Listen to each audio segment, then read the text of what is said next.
this is the first training on trade matters and likewise on trade agreements for the private sector.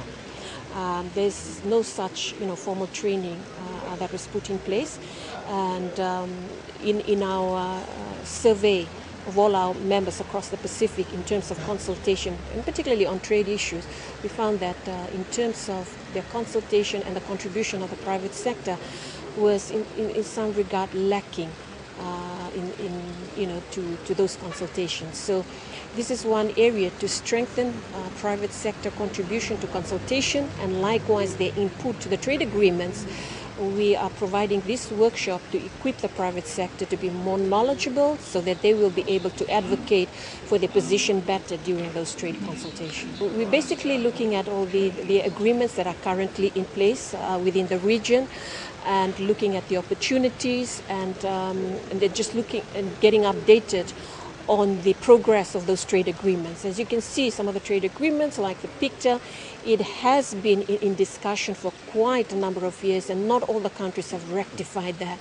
And the feedback that we're getting from the private sector is that there's frustration on their side is when they have the opportunity to trade across the region, they are not able to do so because some of the tariffs are still in place. So this sort of can make the trade a bit expensive from their side. So they're really hoping and pushing that all the countries can rectify that quickly. Even though there's some that have rectified, even though there's trade that is happening, but some of the countries still have not done that. Well, you have the multilateral, which is the economic partnership agreement, which is still currently under negotiation between the EU and the Pacific Islands. I mean, obviously, those will benefit certain industry and certain exports to the EU. Then, of course, we have the regional agreement, which is the PICTA. This is where a lot of call is coming. And they said, look, we've got, from the private sector, we need to rectify that because so far only 9 countries. And if you're talking about trade in services, only 1 country, which is Samoa, that has done that. So you have a number of countries which still haven't done that. And so one way of updating the private sector is this is what's happening. And for your country, if it has not rectified, go back and talk with your government and then see what's happening and what's causing the delay for them to rectify that. And then, of course, you have a sub-regional agreement, which you can see the Melanesia Spearhead Agreement. This has really have a great potential, and we even from PIPSA, we've seen an increase in trade because of this agreement where you have most of the products have now got 0 tariffs. Now, this has allowed for increase in the movement of goods between the Melanesian countries in that regard.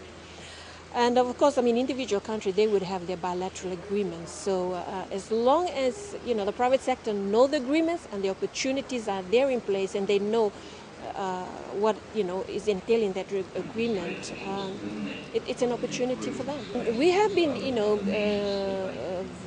been involved in 2 non-state actors dialogue. We have really, strengthened our call that there should be more dialogue and consultation, particularly for the private sector, on PACER Plus. Now, there's a lot of studies that have been done. There's a lot of fallacies also that is, spread around. So we really want to get, right to the heart of it.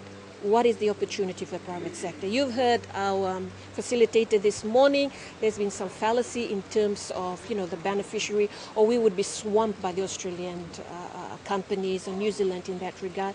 But we've seen that, look, there is a bigger market to tap, which is the Australia and the New Zealand market in this regard. So as long as you tailor your trade agreement, that you have a win-win situation on both sides, yes, you can make use of those opportunities. For a company to be involved in trade, you have to be export ready. But before you become export ready, businesses needs to be developed.